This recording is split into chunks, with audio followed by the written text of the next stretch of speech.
Hello, everyone. Welcome to Let's Talk. I'm your host, Ardis Jackson, and I would like to talk about the situation going on in Denmark with Greenland and President Trump's desire to acquire Greenland.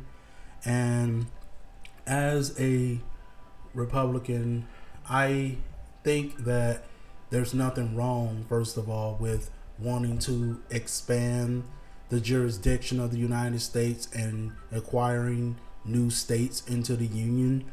I think there's nothing imperialistic about that. I do think that there's a right way and a wrong way of doing that, a lawful way and an unlawful way of doing it. And this is where I have to disagree with President Trump on the way he's going about it. I feel like he could have talked to the people of Greenland and the elected officials there, the leadership of Greenland and Denmark, and that he could have had a constructive conversation about trying to acquire Greenland. But at the end of the day, just like with all the other states that got pulled into the union, that joined our union, it should be up to the people of Greenland. The voters there should get to decide if they want to be part of the United States or not. I, as an American, think there's a lot of benefit that the people of Greenland will have in becoming part of the United States. I think they will have a quality of life that they may not currently have. But at the end of the day, that's my opinion. And at the end of the day, that is up to the voters and the people of Greenland to decide. I think that President Trump can work out if the people of Greenland don't want to be part of the United States, and if the leadership of Greenland don't want to become part of the United States, then I think he should have a partnership with them. He can extend upon it if he wants. To my knowledge, the U.S. does have military bases in Greenland, and if we want to expand a security partnership, maybe have a deeper security coordination between the United States and Greenland, it seemed like Greenland is open to that. It seemed like Denmark is open to that.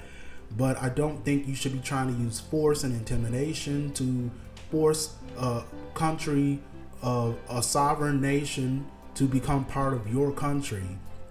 To me, that's no better than what Russia is currently trying to do with Ukraine, where they're trying to just take Ukraine land and the people of Ukraine to become part of Russia by force, regardless if the people of Ukraine want it or not. And so at the end of the day, Greenland is a sovereign nation. They should have the same human rights that any other nation has, which is those people should decide if they want to become part of the United States or not. And if they don't want to, then that's fine. There are plenty of other places.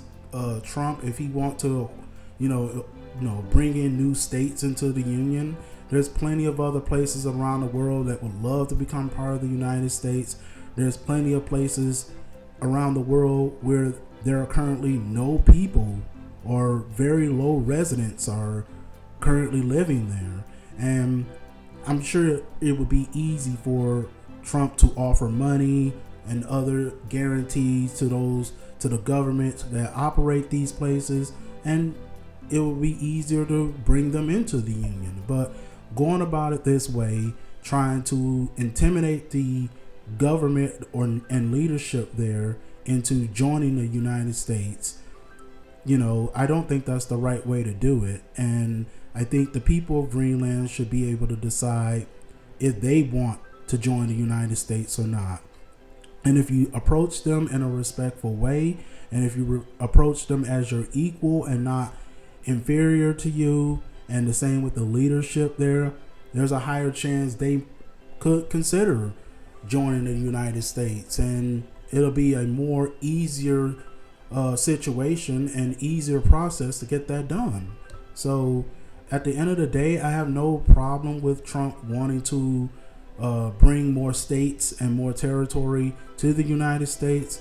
But I think there's a moral and lawful way to do that, and I think you should be respectful of the places you want to bring into the United States. Respect the people there, respect the voters there, respect their sovereignty, respect the leadership of those countries there.